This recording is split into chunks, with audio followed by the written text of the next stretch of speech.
Did you know that Mad Max Fury Road took an astonishing 30 years to make it to the big screen?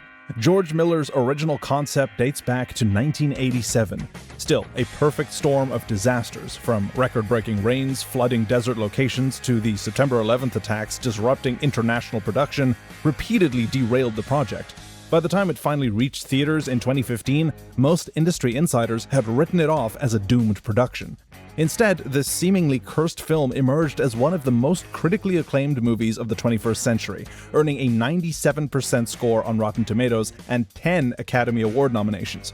Somehow, against impossible odds, a $150 million sequel to a 30-year-old franchise became a masterclass in action filmmaking that directors like Bong Joon-ho would later cite as a major influence. So, before we dive into what went incredibly right with George Miller's post-apocalyptic masterpiece, a real quick ask that if you're new to the channel or haven't subscribed yet, please take a second to hit that subscribe button now. It's one small click for you, but a huge deal for us. Now, let's examine how Miller and his team crafted one of the greatest action films of all time. Reason number 1, commitment to practicality. In an era where CGI has become the default solution for action sequences, Mad Max Fury Road stands as a defiant testament to the visceral power of practical effects. While the film does employ digital enhancement, the vast majority of its spectacular set pieces were achieved through real vehicles, real explosions, and real stunt performers pushing themselves to the absolute limit. Miller and his production designer Colin Gibson created over 150 fully functional vehicles for the film, each with its own distinct personality. The infamous War Rig, Furiosa's massive tanker truck, was built from scratch using parts from multiple vehicles. The Doof Wagon, a mobile rock concert complete with flame-throwing guitar, was fully operational. Even the Giga Horse, Immortan Joe's double-decker Cadillac monstrosity, was a real, drivable vehicle. This commitment to tangible physical action creates a sense of weight and consequence that CGI simply can't replicate yet.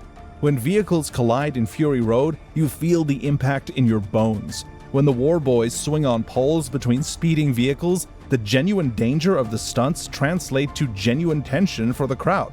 According to stunt coordinator Guy Norris, the production executed over 350 separate stunt sequences, many of which have been deemed too dangerous for most productions. The famous pole cat sequence, where war boys attack on flexible poles, was performed by real stunt artists in a breathtaking display of physical skill and coordination. Reason number 2, visual storytelling. Perhaps the most revolutionary aspect of Mad Max Fury Road is its approach to narrative. In an industry obsessed with exposition and dialogue, Miller crafted a 2-hour action film with barely 2,000 words of dialogue, less than many children's books. Instead, he told his story almost entirely through visual means, creating what he described as a silent film with sound. From the moment we see Max's weathered boots stepping on a two-headed lizard, to Furiosa's dramatic prosthetic arm reveal, to the war boys' ritual of spraying their mouths with chrome paint before a suicidal mission, everything we need to understand about this world is communicated through images rather than words. Miller trusts his audience to absorb information without having explicitly spoon-fed to them, creating a viewing experience that feels more immersive and respectful of viewers' intelligence. This approach extends to the characters' emotional journeys as well.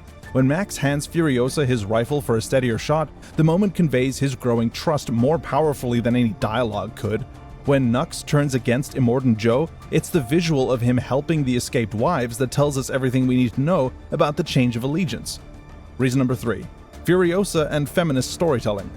In a franchise named after its male protagonist, Mad Max Fury Road boldly shifted focus to Imperator Furiosa, creating one of cinema's most compelling female action heroes, and proving that feminist storytelling could still drive blockbuster success.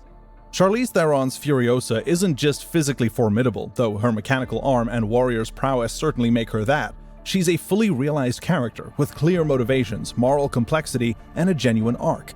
Kidnapped as a child from the Green Place, she spent years building trust with Immortan Joe while secretly planning her rebellion. When she finally makes her move to rescue his enslaved wives, it's not just an action beat, but the culmination of a lifetime of planning and patience. What makes Furiosa particularly revolutionary is that she's allowed to exist without being sexualized or diminished. Her shaved head, mechanical arm, and grease-smeared face directly challenge Hollywood's typical portrayal of female action heroes. She's not fighting in high heels or pausing for romantic subplots. She's a battle-hardened warrior whose femininity doesn't define or limit her. Reason number 4, relentless pacing. Mad Max Fury Road pulls off one of the most difficult feats in action cinema. It maintains breakneck momentum for 2 hours without ever exhausting its audience. The film is essentially one extended chase sequence, yet it never feels repetitive or overwhelming, thanks to Miller's masterful control of pacing and escalation. From the moment Max is captured in the opening minutes, the film accelerates and barely lets up. Yet within this sustained action, Miller creates a clear rhythm, understanding that even the most intense chase needs moments of relative calm. These quieter moments, like the night sequence in the Salt Flats or Max's flashback visions, aren't traditional downtime, but breathing spaces that allow the audience to process what they've seen and prepare for what's coming next. The film's structure is deceptively simple, a journey out and a journey back. This symmetrical approach creates a natural escalation as the stakes heighten dramatically for the return to the Citadel. Each action set piece builds upon the last in scale and intensity. From the initial desert chase to the canyon sequence to the climactic race back through hostile territory. Reason number 5, world building through details. Mad Max Fury Road creates one of the most richly realized post-apocalyptic worlds in cinema history, and it accomplishes this not through exposition or backstory, but through meticulously crafted visual detail that speaks volumes about this decaying civilization. Every aspect of the film's visual production design serves the world building. The war boys' pale, tumor-riddled bodies tells us about radiation sickness without a single line of dialogue. Immortan Joe's breathing apparatus and decaying body reveal both his vulnerability and the toxic environment.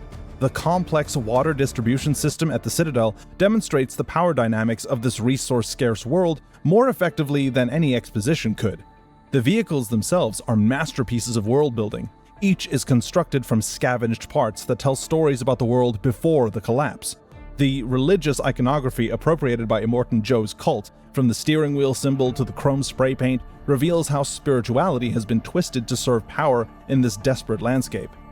Reason number 6, character development through action. Despite minimal dialogue, Mad Max Fury Road features remarkably deep character development.